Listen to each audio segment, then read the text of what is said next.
Welcome back to another episode of The Hard Truth. And as always, baby, the hard truth is that hard truth that the weak don't want to accept, but you know what? The successful have. And listen, I'm so pumped to have one half of the dynamic duo of the Hodge family on here with Hodges Fitness, Terresa Hodges. And let me tell you why I'm excited. I'm going to sound like a boomer. I'm going to sound like a boomer. I'm going to sound like your daddy. I'm going to sound like your grandpa, but they just don't make young people like these people anymore.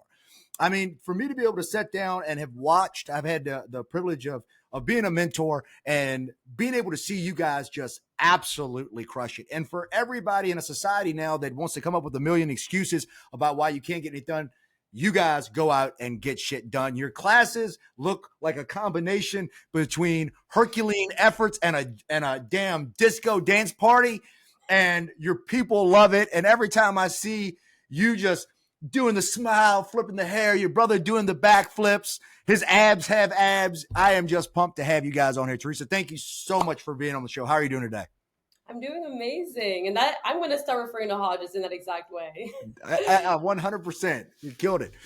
So listen, one of the things we talk about in the Herd Truth is one of our rules is FIFO, figure it the fuck out. And so for you and your brother, like, so many young people out there today are like, man, I can't start a business. I don't have the money. I don't have this. And I'm so impressed because you guys pulled this shit off way faster than I did. So how did you guys find yourself with the ability at such a young, tender age to be able to put away the desire, to spend all the time partying and not working hard, and then actually say, to hell with it. We're going to open our own business and our own gym.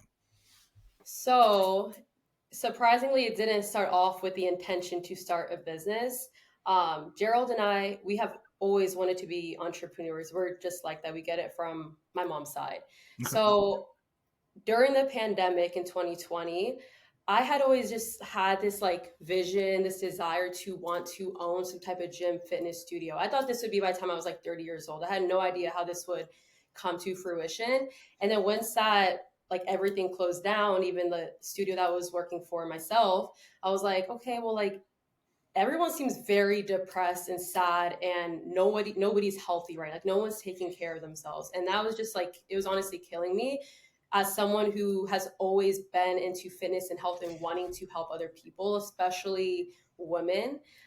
So one day I just posted on my story and I was like, hey, I want to get a group of 12 women together. We can do this boot camp. It was like half indoor, half outdoor with just very limited equipment, mainly body weight.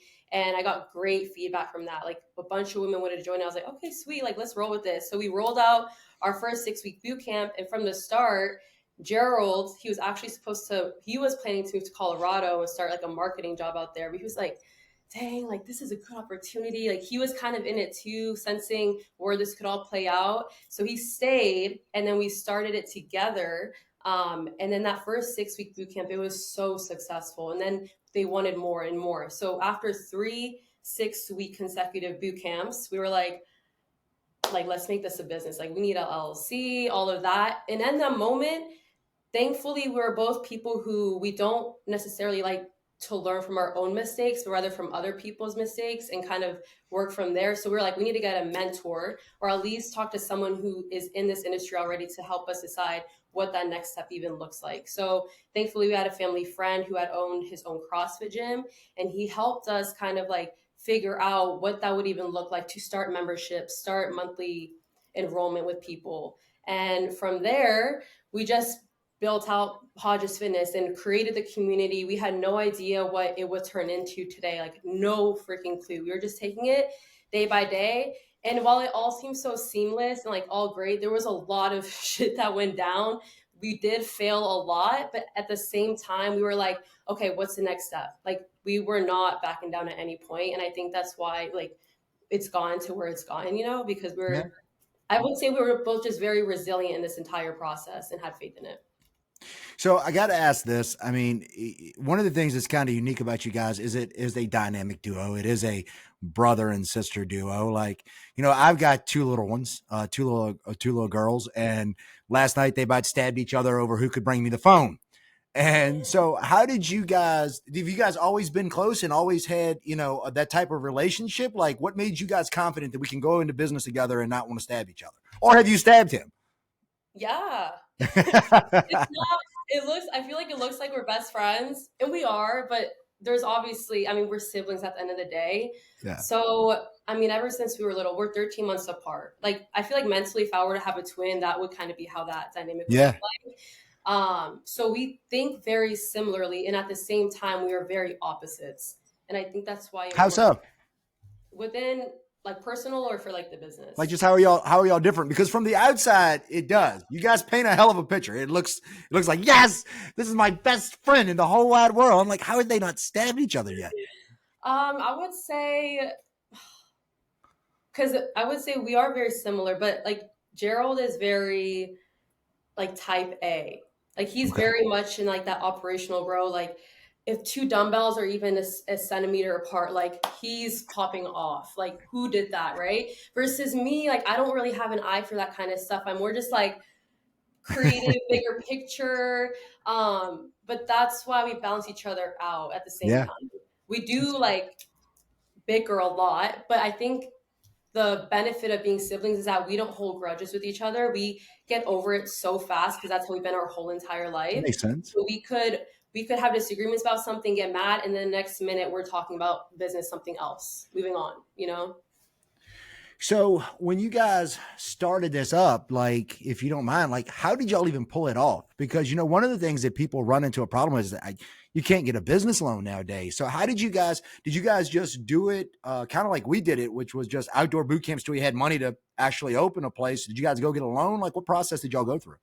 So we did not get a loan. We still haven't gotten a loan. We tried to until we need to, like we're refraining from that. But in the beginning, we did start with like a half outside, half inside boot camp. Now, the place we were renting space from was the studio I was working at before, but they Okay. were closed because of the pandemic and they were actually like closing down their business too.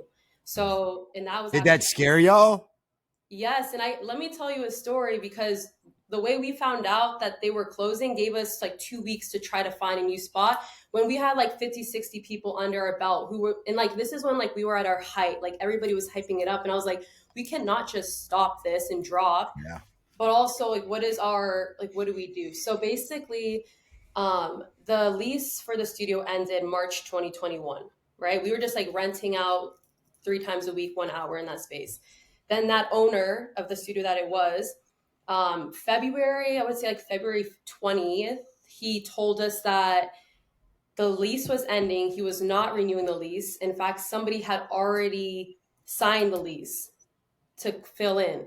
And I was like, all right. So we were literally like scrambling, trying to look up, reach out to people, anybody know big spaces we could rent out. Like there was literally nothing though, because everything was closed at that time. And we were really stressed because also where are we going to put all this equipment? How are we going to bring it around? Because you see how we train. We train like the Avengers out here. Yeah. And, but in that moment, this is such a crazy story for me because the way it played out. So the people signed the lease for that studio, right? We had talked to the landlord and told him that we wanted to renew the lease. Like, we're already in there. They don't have to take anything out. Like, we'll take it over as is.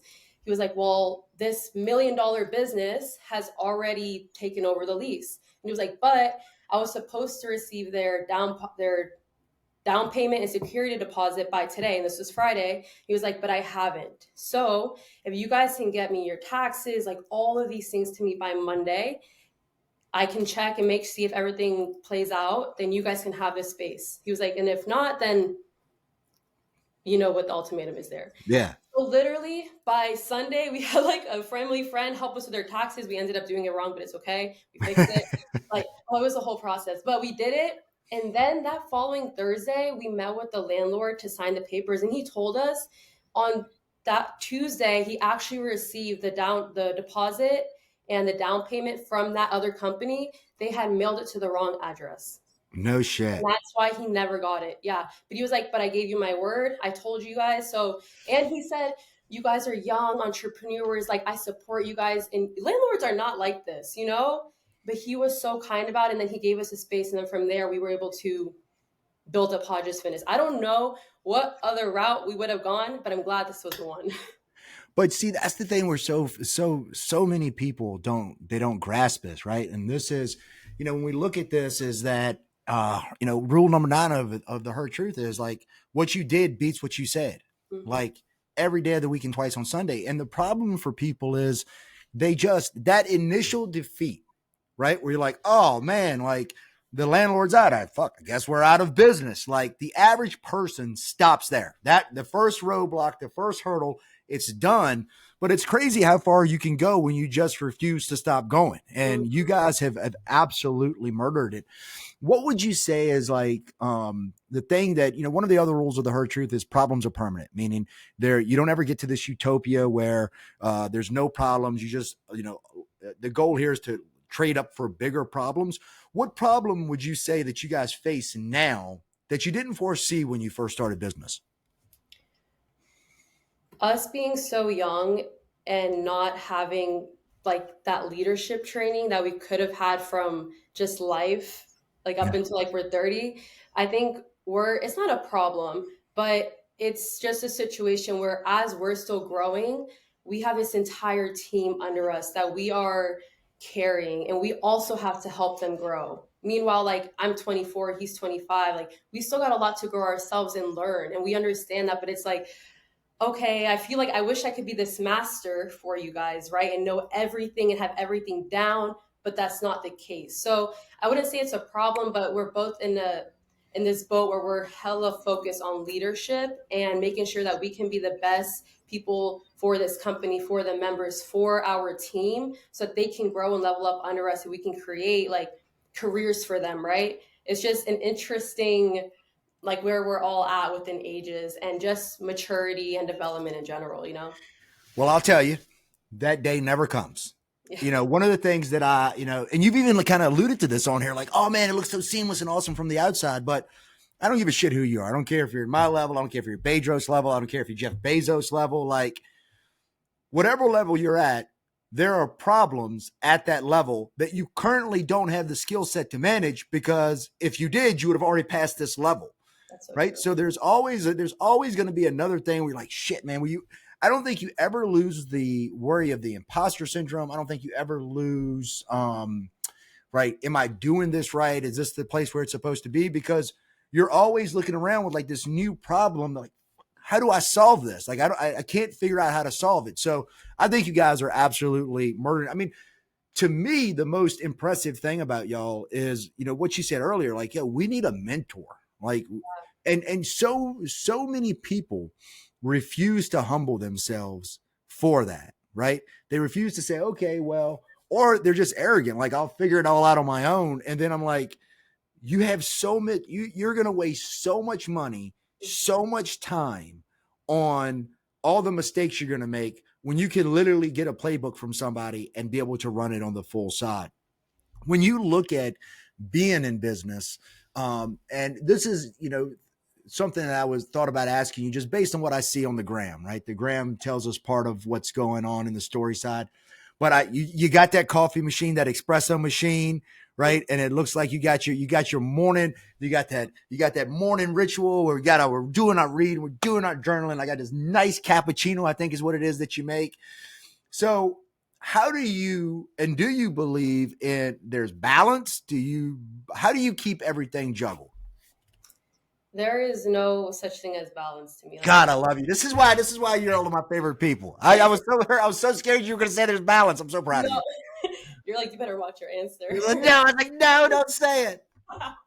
It's never, I mean, I see that all over social media too. Like it has to be balanced 50-50 this. And I get it, but I'm not here to live like a balanced life. If we want to create something insane, something that's never been done before, how do you manage balance? To me, I look at it like, okay, well, we have our 100%. Today it's like 90% working in it. I'm probably not at very energized. I'm probably kind of here, and that's okay. Maybe 10% I'm like present with my fiance. I am eating a meal, and then maybe another day it's like 70% in the hustle, then 30%. Like it's different every single day. And to me, as long as there's that overall 100%, I'm like, okay, we good, But there is, when it comes to like what we're doing, and even, I mean, you see, like, yeah, I post my reading because, and my journaling, my meditation, because when it does come to that stuff, I can't function at my full capacity and at the best I can and be the best person I can without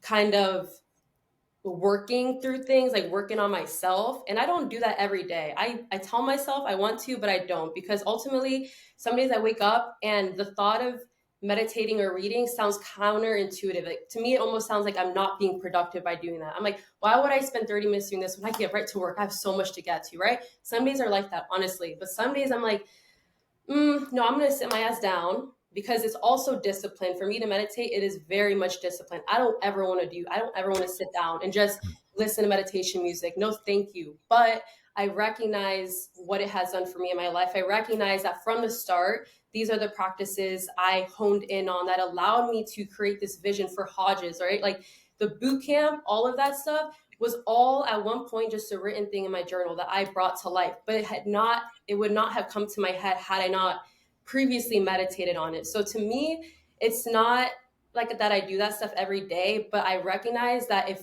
these things worked for me at the start, then why would I ever stop that, you know? 100%. It's and I always tell the people about this. Like, I really believe that a huge source of unhappiness with the younger generation is they've made, we always do, it seems as a society, we do these pendulum swings, Yeah. right? I talk about it with fitness. It's like, when I was younger, like in the 90s, there was this, you had to be rail thin skinny. And beauty was like this little scrawny, and it led to anorexia and bulimia and all of these unhealthy things. But instead of just doing a minor course correction and saying, hey, listen, like, you don't have to be rail thin to be beautiful, and beauty's in the eye of the beholder any damn way. We turned it into obesity is not a thing. Like, and people turned in and they went like, yo, big is beautiful. It has shit to do with beauty. Like, you can be beautiful just by being born, existing, you're a miracle, yada, yada, yada. But if you are 100 pounds overweight, there is no debate about it. Like, you are unhealthy right now. It doesn't mean you're a piece of shit. You're just unhealthy. So how about we get healthy instead of going, oh, yes, this is completely acceptable. We're going. Same thing I feel like has happened when we look at work. We went from this mindset that you have to work 24 hours a day to have any type of success to now we're so focused on balance, and people aren't happy because you're never going to get it balanced. You're never going to give the equal amount of time to your partner, equal amount of time to your kids, equal amount of time to your job or your business, equal amount of time to your fitness. Like, the only thing you can do is be present when you're there and live there. And I think if a lot of people looked at that and took that approach instead of trying to get the scales completely weighed even, they'd be a lot happier. Yeah. When you look at the future of where you want to go, like what's that journal telling you now? What's that diary saying now about where Hodges Fitness and where you're going to be a couple of years down the road? Hodges Fitness, we are going to open up more locations at that size and capacity that we're at now within Northern Virginia. And as I expressed to you before, going online. Yeah, that is definitely the future for Hodges Fitness. And then as well as creating more positions within Hodges, that's another story. For myself, I just want to be the best leader I can be. I want to be at the forefront of everything going on right now. I want to continue. I mean, this is like more personal than Hodges, but I want to get into motivational speaking. One day I want to write a book. Like there's so many aspirations that I have for the future, but I know all of that work starts now. Have you guys locked in a date yet? For second? No, for your wedding. Oh, that's another thing. I need to have a goddamn wedding. I can't think about that right now. I don't know what my problem is. People always ask about when's the day? Have you thought about your cups, your plates? I'm like, I'm not focused on that right now. And I don't know when that will happen. Hopefully soon, while I'm young, but I have no date for that. Well, you got a long time to be young. So, I mean, you got a whole bunch of years sitting there ahead of it. Yeah. So you mentioned this earlier. You said, hey, sometimes I'm 90% business and 10% sometimes in the, focus on my fiance. Your fiance, you were telling me earlier, is not an entrepreneur, correct? No. Okay. When you have somebody that's not an entrepreneur, because a lot of times we run into this, what have you guys learned to be able to manage in your relationship to say, okay, well, an entrepreneur's mindset is really a lot different than an employee's mindset. Doesn't make it better, doesn't make it worse. It's just fucking different. Yeah. How did you guys navigate through this? Were there any hiccups in the front side of it? So, okay, Daniel and I have been together for almost 7 years since high school. So we Okay. have been together through our years of college, through me starting up Hodges Fitness. From him, he's not like the founder of the company he works for, but he was the first employee with them to help them grow that business. So Yeah. although he's not an entrepreneur, he's very entrepreneurial minded, in my opinion. What do you call that? Like an intrapreneur? Entrepreneur. Yep. Yeah, he's just like that. So when it comes to the mindset behind like the grind and working hard and just doing things despite how you feel, I think he very much understands that. And when it comes to balance, it's never really been an issue of like, hey, like you're not really spending time with me. I mean, we have very serious conversations about this because they have to be had. But he's always been very understanding. And from the beginning, like even when I started Hodges and had the idea, obviously I tell him everything.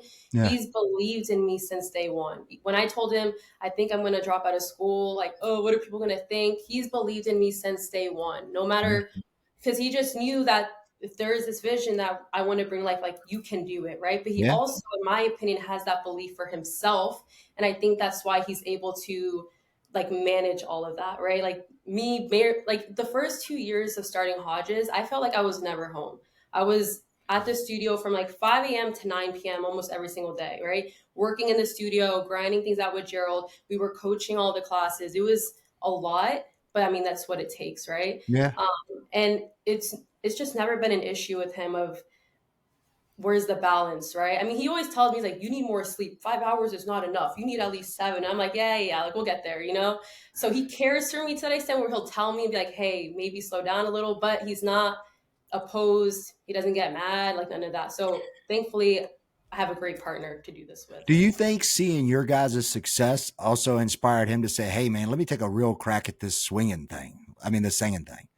He literally said that verbatim. He said, if you guys can do that, why can't I do this? He was like, you 100%. literally said, like, you guys, by starting Hodges, from the moment we did that, we've inspired him to just kind of transcend outwards because he got his nutrition, sir, or like he started studying for it. He's like, I want to do something else. I want to create something myself. And then he tapped into singing, and he's just absolutely so Which is talented. crazy that it's funny you say it like, yo, I just tapped into singing. Like, my man can sing his ass off. Yeah, like he's a Frank Sinatra. I'm like, you are, I don't think you understand how amazing you are. So now that he's kind of exploring this, I'm all in for him and supporting him in the best way I can, just like he did for me. But from the day he started singing in public in Old Town, he literally said that we inspired him just because we started Hodges Fitness and created what we did. And I'm like, damn. Yes, I knew I Yeah. loved you.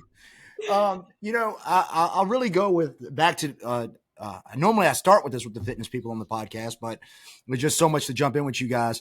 Rule number one: developing the body develops the mind. Obviously, you're on the fitness side of the house. You were talking about earlier how when you saw, looking around people with COVID, they were depressed, they weren't happy. Like, how strongly do you believe in that synergy? The synergy. Developing the body, transforming the mind. Oh, 1000%. That is, I mean, I've worked out ever since I was in high school. I was an athlete. I even in high school like had disordered eating and went through a really bad phase with fitness, but that's why I became so passionate about it in a healthy way.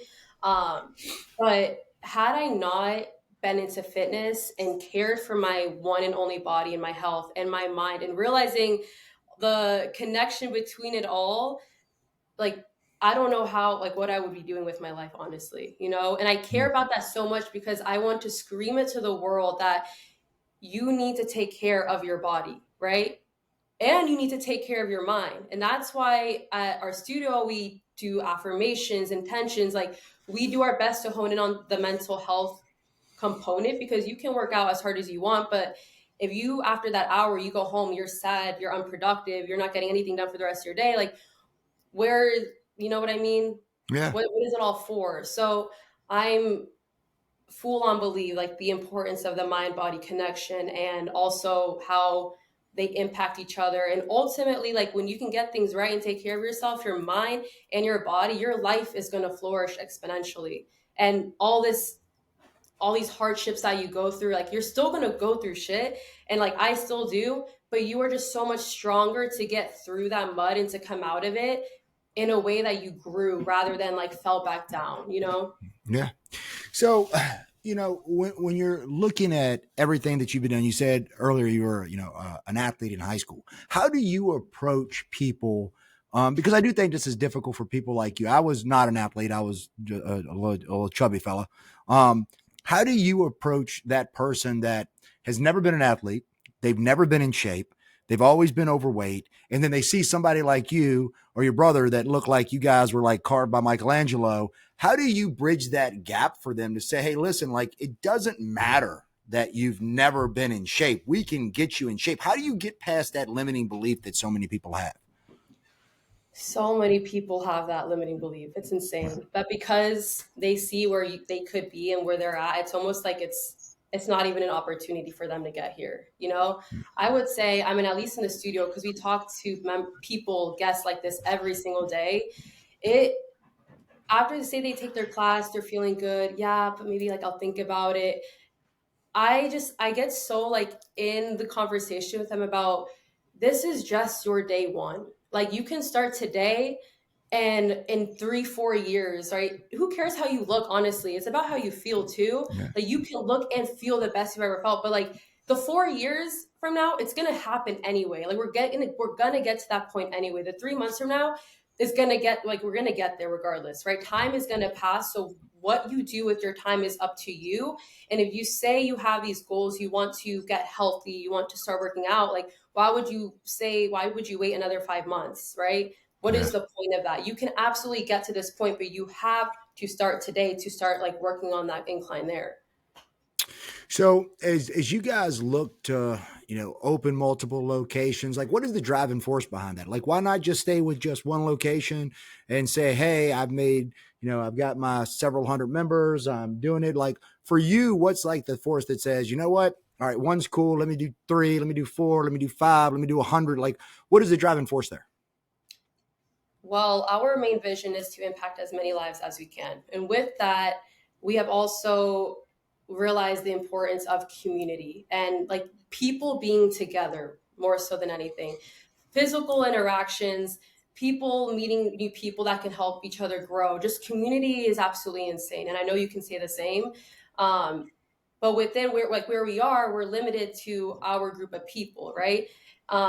So we want in Northern Virginia is huge, and that's why we know where there's opportunities in certain areas, and we want to branch out the way to continue to change as many lives as we can, but also develop these more like sub communities from where we are, and continue to create the impact that we've already created within our current studio. So especially as a young person, um, you get your, said you're 24 now. How old were you when you guys opened? 20. 20.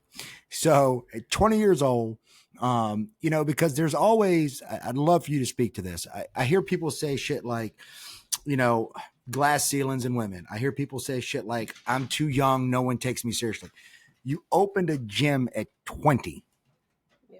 How did you how did you manage? I mean, you even said earlier, like, I need to work on my leadership. Like, how did you get outside of your head at 20 years old to say that I can hire people? I'm not going to be limited by what people may think about me because I'm a female or I'm young. How did you get past that? There's there's two routes to that for myself. One, what we talked about earlier, the inner work and kind of separating myself from my own ego. My ego is very strong. My ego thinks I can do everything in the world alone. No, like I can't. I need to ask for help. So when I tapped into my spirituality, I was able to kind of separate myself from that and look at things from a different perspective and different lens, which 1000% like was for the business, you know. Had I not done that, I honestly don't know if I would have been able to step out of my head and been like, oh, I need help, oh, let me try to get people to help me with this and build a team under me, because I've never done that in my life, you know. I've Yeah. never even in high school, I've never necessarily been in a leadership position because I wasn't like that in high school the way I am now. You know, we were all different. I was very introverted, quiet, just kind of doing my own thing. And now I've just kind of stepped out of myself. And that, I think that also goes to the point of like why I'm not necessarily too fearful, or why I don't really give a shit what people think. When I was 20, I'm like, so many people could look at me and be like, you're so young. Like, why would I trust you to sign up? But I never even thought about that. Like, I swear, until I showed up to the first GSD con that I went to, and I realized how much, like, I felt so weird being so young there. And I was like, whoa, like, that's when it like phased me that I was young in this industry. But doing it on my own, I was like, okay, you know, like I act like I'm 25, I'm 20, but it was just, I was able to separate myself, but also just, I don't know, from the get-go, I was like, I want to make a life for myself. It doesn't matter what age this is. I have an opportunity right here and I'm going to take it. I'm not going to let it go by me just because I don't think I'm qualified enough. Like, I'm going to qualify myself. You know, I'm going to do What the a work great quote. in the upcoming years. I'm going to find mentors. I'm going to work with other people. Like, I will qualify myself along the way, but I'm going to start right now with this opportunity. So that's where my head was at, even when I was 20. What a great quote. That I'm telling you, that is going to be the clip that I share for you. Like, I'm going to qualify myself. Amazing work. So, hey, listen, I appreciate you taking the time for it. Where can people find you guys at? Instagram, Hodges Fit, personal, Terresa Hodges, JY Hodges. That's Gerald's Instagram. I almost forgot it. And then our website is hodgesfit.com. And we are Well, located listen. in Northern Virginia. And what news channel can they always see you guys on? Fox 5 DC every month. Look at the sass. Look at the sass. It's awesome. Teresa, thank you so much for taking the time. And you were super flexible for me and the crazy shit that happened this week. So I'm very, very gracious for that. You guys I'm some of your biggest fans in the world. Keep killing it. I'm super proud of you guys. And I look forward to seeing you. Are you going to GSD Con in Austin? No, we're going to Peru. Fair enough. Cool. Well, you enjoy your time in Peru, and we will keep watching you from afar. As guys, if you got something out of today's episode, man, go ahead, give us a like, give us a subscribe, give us a share. If you need to find a tape fitness, hey, you can look for us with Soldier Fit. You can check out Hodges Fitness. Both companies are going to take good care of you, and we're going to all teach you how to live head down, horns up. Hope you guys have a phenomenal, phenomenal week, and we'll talk to you next time. Salute. Bye.